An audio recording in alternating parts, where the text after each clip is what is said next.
आदरणीय अरुण राव जी, हमारे कर्नाटक के ग्राहक बंधु और भगिनी, तो मेरे सामने आप सभियों ने एक प्रश्न रखा है कि भाई प्रश्न तो मैं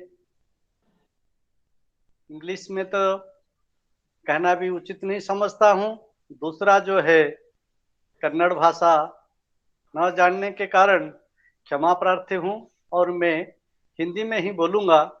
इतना ही आप समझ लेंगे और बाद में जैसे आपका व्यवस्था है उस व्यवस्था के अंतर्गत पूर्ण रूप में जानकारी ले लेंगे। उससे पहले भी मैंने अपना एक छोटा सा स्क्रिप्ट इन प्रेसी जी के रूप में लिख के भेजा हूँ, तो आपके सामने वो प्रस्तुत कर लेंगे। पहली बात है माननीय अरुण राव जी, कुछ बात ऐसे हमारे साथ करके गए हैं, तो उसमें से कुछ तो मुझे छोटा करने के लिए सुविधा हो गया, समय भी ठीक समय के अंतर्गत मैं समाप्त कर दूंगा।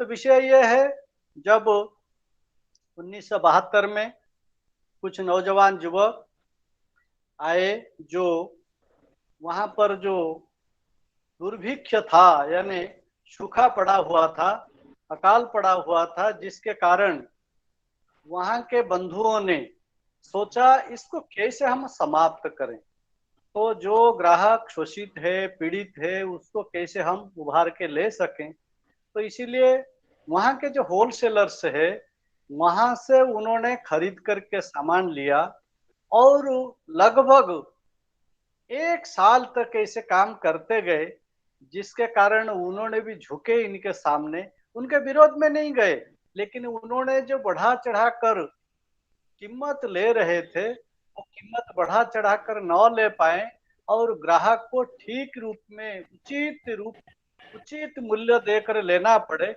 ऐसे ही उन्होंने व्यवस्था बनाया, जिसके कारण जो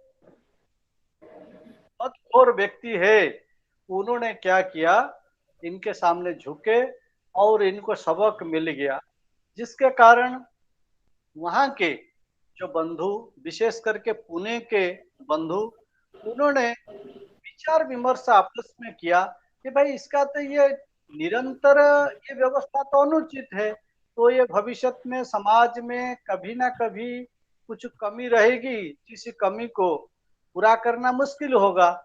इन्होंने तो दौरान में उनका रखेंगे, ऐसी स्थिति के अंतर्गत तो उन्होंने एक व्यवस्था बनाई।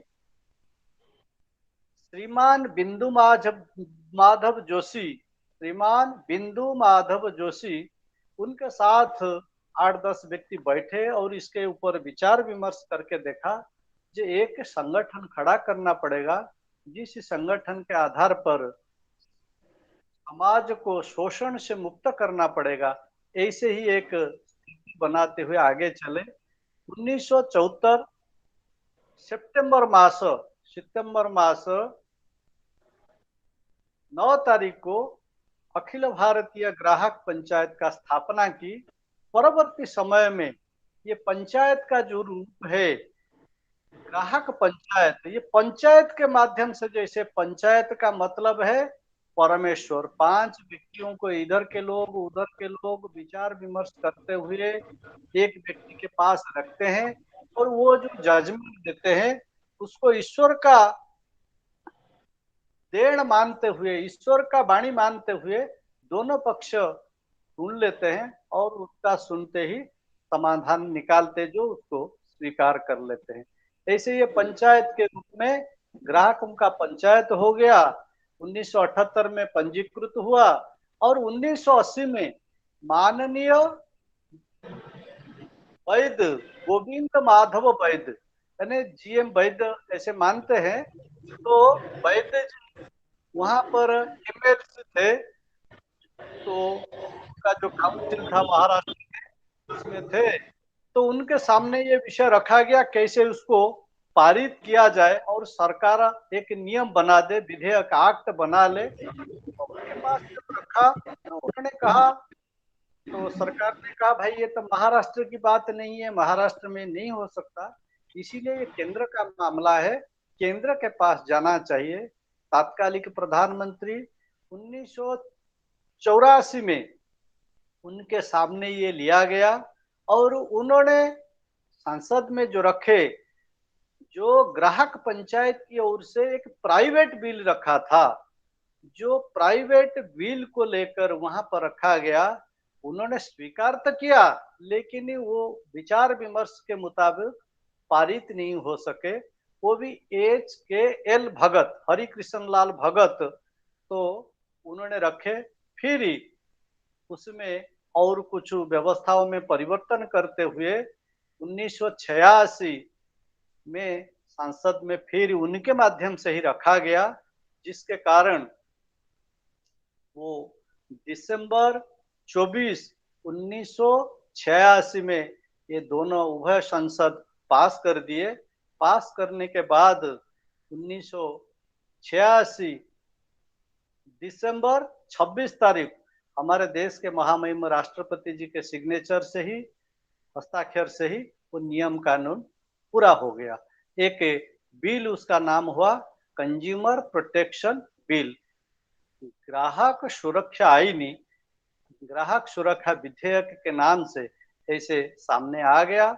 और उनमें जो विषय था, वो विषय जे प्रत्येक जिले में एक consumer district consumer redressal disputes redressal forum, ऐसे एक फोरम रहा, जिसके आधार पर 1988 में सारा देश भर में प्रत्येक जिला में एक फोरम के रूप में, लेकिन साधारण समाज के अंतर्गत आया कि भाई ये एक कोर्ट है, लेकिन वास्तविक ये मंच है। मंच के आधार पर 3 व्यवस्थाएं बनी और जिस व्यवस्थाओं में एक फोरम बना, राज्य स्तरीय में आयोग बना और जातीय स्तर में जातीय आयोग मध्य बना। ऐसे ही तो 3 प्रकार की व्यवस्थाएं उसमें रही। समय के अनुसार ग्राहक पंचायत ने इसमें कुछ कमियां देखी एवं समय के अनुसार जो परिवर्तन आया, उस परिवर्तन के आधार पर तो उन्होंने फिर आप सभियों के सामने एक बात आया कि भाई 1987 में जो हम देखते हैं कॉस्ट ऑफ प्रोडक्शन, आज देखते हैं उस समय में ग्राहक पंचायत एक व्यवस्था नियम के अंतर्गत रखा। जैसे अतीत की बात हम कहें तो इसके बाद 1986 के बाद कंज्यूमर प्रोटेक्शन एक्ट के बाद आम समाज में छोटे छोटे संस्था निर्माण हो गए, जो कंज्यूमर अवेयरनेस के लिए जाना, सरकार का जो अर्थ प्रावधान है उसको खर्च करना और उसी के आधार पर अपने संस्थाओं को चलाए रखना। लेकिन ग्राहक पंचायत भविष्य व्यवस्था के लिए क्या क्या उसमें सुधार हो सके, समय के अनुसार क्या परिवर्तन लाया जा सके, इसीलिए उन्होंने बताया कि कॉस्ट ऑफ प्रोडक्शन बताओ और जो मालिक है उसका प्रोड्यूसर कॉस्ट भी कितनी है वो भी बताए, उनके पास रखे। तो फिर तीसरा जो है मैक्सिमम रिटेल कॉस्ट कितनी होना चाहिए वो भी रखें। ऐसे ही 3 प्रकार का प्रावधान हो। लेकिन तत्कालिक सरकार 1997 में उन्होंने स्वीकार किया ये इंक्लूसिव ऑफ ऑल टैक्सेस, तो ये जो है सारे टैक्स को मिलाकर मैक्सिमम रिटेल प्राइस कर दिया और इसमें आप बार्गेनिंग करके जो आगे की ओर कर सकते हैं, बार्गेनिंग करके आप मध्यम भी ले सकते हैं। तो ऐसे ही फिर आगे की ओर हमारा विकास चलता गया। 2003 में महाराष्ट्र सरकार के अंतर्गत यानी उस एरिया में बहुत कार्य होने के कारण वहां के बंधुओं ने फिर विचार किया कि भाई सरकारी तंत्र में जो व्यतिक्रम हो रहा है वो उत्तरदायी नहीं बनते, विशेष करके तो सभियों के सामने उत्तरदायी बने। इसीलिए राइट टू इंफॉर्मेशन एक्ट के रूप में उन्होंने 80 पॉइंट्स ऑफ डिमांड्स उसमें रखे। एक उसका नाम रहा राइट टू इंफॉर्मेशन एक्ट जिसके कारण 45 को उन्होंने स्वीकृति दी। भारत सरकार फिर उसको माना एवं 2003 में उसको स्टडी करके नियम बन सकता है, विधेयक के रूप में लाया जा सकता है, उसको फुलफिल किया जा सकता है, ऐसे व्यवस्था उन्होंने बनाकर अगला सरकार फिर 2005 में ये राइट टू इंफॉर्मेशन एक्ट को पूरा किया और जिसी के आधार पर वहां के व्यवस्था में आगे आ गया और जिसके कारण प्रत्येक व्यक्ति जो सरकारी तंत्र में कार्य करता है तो वो सभीयों के सामने उत्तरदायी है। प्रत्येक ग्राहक, प्रत्येक व्यक्ति के पास, प्रत्येक सिटीजन के पास उत्तरदायी है। ये बात सभीयों के सामने आ गया। फिर ये आगे की ओर आया, ये हमारा जो बजट टू बजट, हमारा जो अर्थतंत्र हिल जाता है, बजट टू बजट का अंतर्गत वो आना चाहिए। इसीलिए वो एक साल में एक बार बजट टू बजट एक प्राइस रहे। जैसे दाल है, दाल का प्राइस मान लीजिए 100 रुपया है, 120 रुपया रखें और 80 रुपया भी होता है वही 100 रुपया लेंगे, 120 भी होता है वही 100 रुपया लेंगे। लेकिन 100 रुपया है या ना 100 रुपया ही लेंगे एक साल, उसमें कोई चाहे 60 रुपया हो जाए लेना, चाहे 160 रुपया भी हो जाए, वो 100 रुपया ही लेंगे। ऐसे ही व्यवस्था सरकार ने बनाए, उसको बोलते हैं बजट टू बजट प्रावधान। तो फिर उसके बाद सरकार के पास रखा है, अभी तो स्वीकार नहीं किया है, लेकिन ये 2012 में फिर ये ग्राहक पंचायत का एक विराट आंदोलन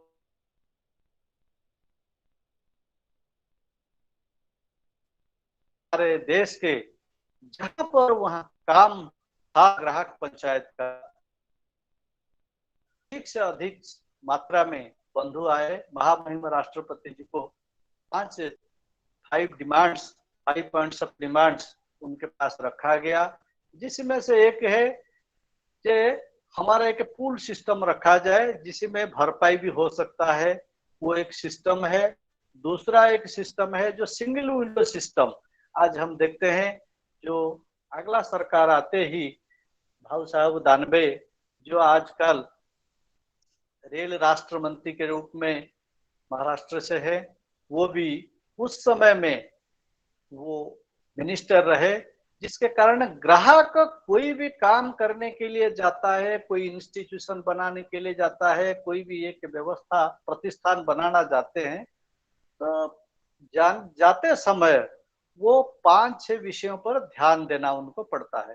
तो 5-6 विषय ध्यान देने के लिए 5-6 ऑफिस को जाना पड़ता है। कई जगह पर जैसे हम शोषण भी होते हैं, शोषित भी होते हैं, उसके साथ साथ समय भी लगता है।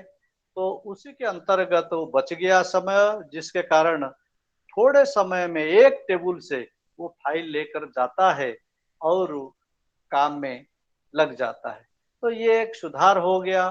फिर उसके बाद हमने आगे की ओर कदम बढ़ाया। कदम के अंतर्गत ग्राहक पंचायत ने फिर एक व्यवस्थाएं बनाई कि भाई ग्राहक को जो एक करके समस्या आता है, 1 रुपया उसका लॉस हो जाता है। जैसे एक छोटी सी उदाहरण दे के बताऊंगा, जो LIC में हमने कुछ पैसा जमा करते हैं 3 साल से पहले, जो प्रीमियम है देना पड़ता है, नहीं तो नहीं दे पाते हैं, तो प्रीमियम नहीं दे पा रहे तो पॉलिसी लाप्स हो जाता है। लेकिन अभी ऐसी एक स्थिति आ रहा है जिसके कारण ग्राहक पंचायत को ये कार्य करना पड़ा। ऐसे अनेक चीज है जो चीज सरकार के सामने भी रखे, सरकार की ओर से भी बहुत योजनाएं उसमें भी शामिल हो गए। ऐसे ही 2019 में उसको पास कर दिया गया और 2020 जुलाई 20 तारीख को उस एक्ट को लागू किया गया, जिसके के अंतर्गत हमारा जो कंज्यूमर फोरम था, फोरम परिवर्ते जिला डिस्ट्रिक्ट कमीशन बन गया और जिसमें कोई रिटायर्ड जज उसमें रहेंगे मुखिया के रूप में। और वहां पर जो पहले पैसा लगता था, अभी कोई पैसा नहीं लगेगा। ये हमारे देन के साथ साथ एक जो मिसलीडिंग एडवर्टाइजमेंट, जो सेलिब्रिटी आते हैं, सेलिब्रिटी क्या करते हैं, अपना अपना व्यवस्था बनाकर चलते हैं और उन्होंने पैसा ले लेते, उसको देखते नहीं, कभी जिंदगी में इस्तेमाल भी नहीं करते। इस्तेमाल ना करते हुए भी उन्होंने बेचना है, जो कंपनियों ने उनका सामान बेचना है, इसीलिए वो व्यवस्था के अंतर्गत आते हैं। ये एक व्यवस्था के अंतर्गत आगे की ओर बढ़े तो ऐसे ऐसे मिसलीडिंग एडवर्टाइजमेंट का अंतर्गत तो उनके ऊपर फाइन भी पड़ेगा का, और वो बंदी भी हो सकेंगे, जेल भी जाएंगे। ऐसी एक प्रावधान उसमें रखा गया, जिसके कारण अभी ऐसे नहीं हो पाएगा। हमने इतनी बड़ी समस्या होते हुए भी, कोरोना के महामारी में होते हुए भी हमारे कार्यकर्ताओं ने बढ़ चढ़कर काम भी किया है, ऑनलाइन किया है, कहीं ऑफलाइन भी किया है, जिसके कारण हमको एक सफलता मिली। 2020 जुलाई 20 तारीख को हम इतना बड़ा सफलता प्राप्त किए। और ये है हमारे आज तक का व्यवस्था। लेकिन हम ग्राहक पंचायत के होते हुए भी हम एक नियम निर्माता में सहायक होते हैं। दूसरे संगठन नियम बनाते हुए उसको कार्यकारी करते हैं, लेकिन वो बनाने के लिए कोई सोच उनके पास नहीं है। केवल जो अवेयरनेस सिस्टम है, अर्थतंत्र सरकार के तंत्र में जो व्यवस्था है, उसको उन्होंने एक्टिवेट करते हैं। ये है आज तक का जो व्यवस्था, उस व्यवस्था के अंतर्गत मैंने आपके सामने रखा। दूसरा जो है हमारे जो आदर्श है, हमारा जो दृष्टिकोण है, हमारा जो ग्राहक पंचायत का भाग है, मैं आपके सामने रखता हूँ। दुनिया में अर्थतंत्र है। ये अर्थतंत्र मनुष्य को सुख देने का एक व्यवस्था और विनिमय के आधार पर मनुष्य सुख प्राप्त करता है। तो इस सुख प्राप्त करने के लिए ग्राहक जो कारोबार चलता है, इस कारोबार के अंतर्गत कई प्रकार की समस्याएं आती है। जिस समस्याओं का समाधान करना किस दृष्टि से करना, हमारा आईक्यू क्या है, हमारा दृष्टिकोण क्या है, इसमें आता है। तो ये व्यवस्था क्या है, 1974 में जब बना तब सोच लिया था कि भाई जो ग्राहक है वो कहाँ तक है, हमारे चार पुरुषार्थ है। चार पुरुषार्थ धर्म, अर्थ, काम, मोक्ष, ये चारों चीजों को लेना है। तो चारों में से पहला चीज धर्म के आधार पर चला जाता है, जो व्यक्तिगत जीवन का, जैसे बोलते हैं ना, work is worship and duty is beauty, ये है धर्म के आधार पर। उसके बाद आ जाता है अर्थतंत्र। ये अर्थ मनुष्य का एक भाग है। जिस अर्थतंत्र के आधार पर चलना, तो अर्थतंत्र कैसी है, अर्थतंत्र हमारे मनुष्य को कैसे सुख देगा। यदि जब हम देखेंगे सारा विश्व को, वो पूंजीपति राष्ट्र जो है, पाश्चात्य राष्ट्र है, इन्होंने क्या करते हैं, शरीर, मन और बुद्धि, ये तीन चीज का शांति प्राप्त करने के लिए अर्थ को खर्चा करते हैं। और दुनिया की व्यवस्था को कुछ नहीं देखते। वो है जो व्यवस्था हमारा व्यक्ति, समाज, प्रकृति और परमात्मा, ये चीज बाद में आता है। तो मनुष्य को सुख शरीर माध्यम खड़ु धर्म साधनम। ऐसे ही मन की स्थिति के लिए हमारे परिवार में जो बताते हैं, एक परिवार को स्वर्ग की जो कल्पना है, ऐसे ही भावधारा के अंतर्गत लेकर जाना चाहिए। तीसरा एक चीज है बुद्धि, शरीर, मन, बुद्धि। ये बुद्धि जो है उसको बोलते विवेक आधारित कार्य। एक ग्राहक विवेक आधारित हो, क्योंकि man is rational animal, man is social animal, फिर मैन इज एनिमल भी बताते हैं। एनिमल, एनिमल, एनिमल से सोशल एनिमल, सोशल एनिमल से रेशनल एनिमल। तो हम एक विवेकी प्राणी के रूप में ग्राहक जो ग्रहण करता है, वो ग्राहक इस दृष्टि से आगे बढ़ता है। बढ़ते बढ़ते जब आगे की ओर चलते हैं, उनके सामने कई प्रकार की व्यवस्था आता है। तो ये जो आत्मा जो है, शरीर, मन, बुद्धि, आत्मा, ये आत्मा को पाश्चात्य जगत ने छोड़ दिया।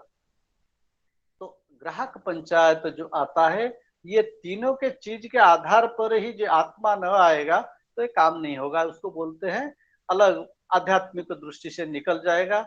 इतनी तक हम आगे की ओर चढ़े, ये भी हमारा एक भाग है। ये सुख प्राप्त हो गया तो हमारा अर्थतंत्र उचित है और हम अर्थतंत्र में आगे की ओर बढ़ते हैं। तो ऐसे ही कार्य करते समय जब हम आगे की ओर बढ़ते हैं, हमारे सामने कई प्रकार की व्यवस्थाएं आती है।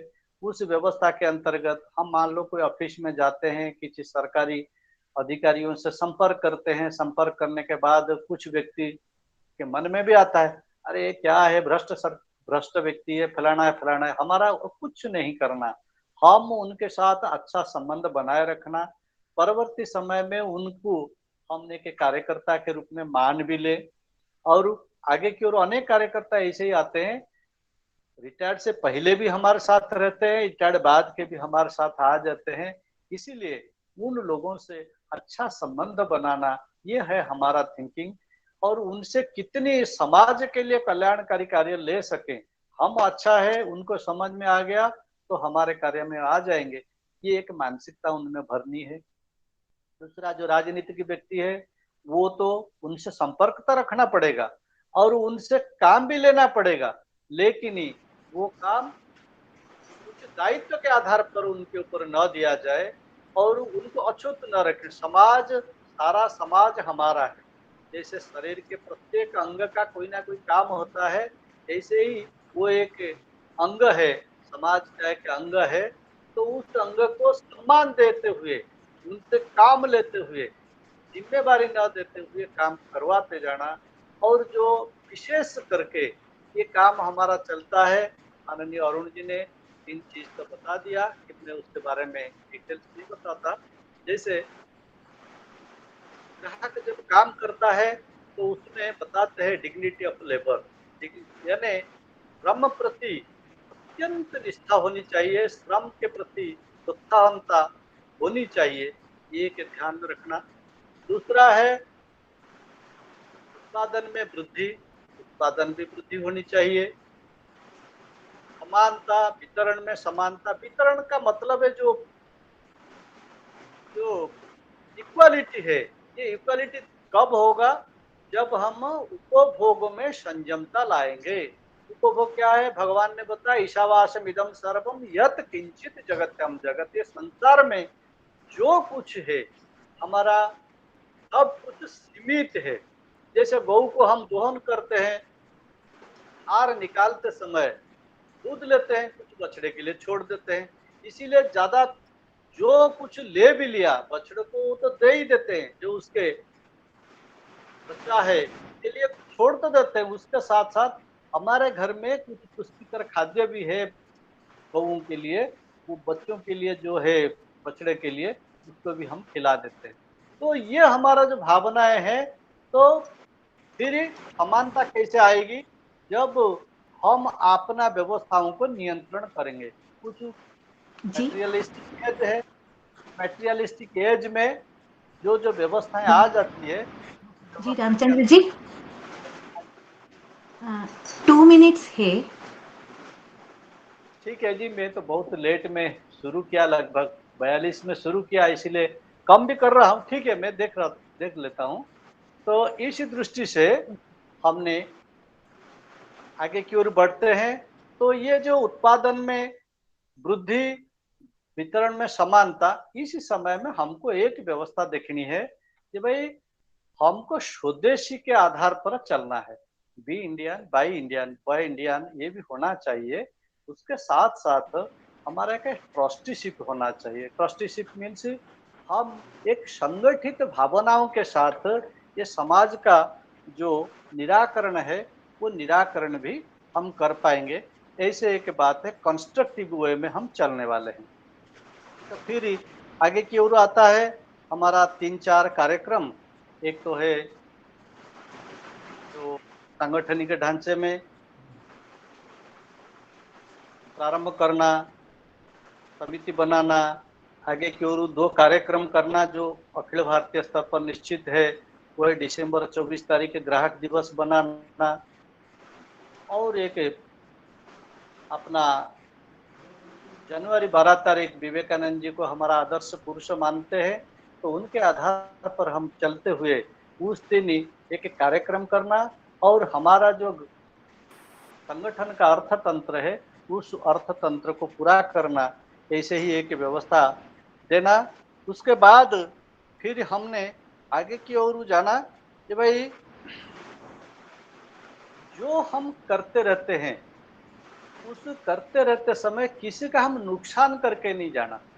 हमारा वे ऑफ वर्किंग जो है, हम पहले संवाद ओ देना, संवाद एक दूसरे से संवाद प्रेषण के माध्यम से आगे की ओर बढ़ना। कोई समस्या का निराकरण नहीं कर पाते हैं तो आगे की ओर फिर दूसरी बार करना, नहीं तो मेमोरेंडम देना। फिर उसके बाद मेमोरेंडम के बाद नहीं होता तो फिर हम आंदोलन के रूप में हम आगे की ओर बढ़ते हैं। ऐसे ही व्यवस्था के अंतर्गत मैं बहुत शॉर्ट करके फिर आपके सामने बताया। कुछ और बात मुझे लगा शायद रह गया ऐसी है, तो जो भी कुछ रह गया होगा कभी फिर बाद में अपने दूसरे अधिकारियों ने पूरा भी कर सकते हैं। इतना ही कहते हुए मेरे वाणी को मैं विराम देता हूँ। कोई किसी के मन में प्रश्न हो तो पूछ सकते हैं। और मैंने जो छोटा सा लिख कर भेजा हुई हूँ वो जो भाई साहब अभी इन शॉर्ट करके बता सकते हैं तो बताए, तो आपको सब समझ में आ जाएगा, अच्छा होगा।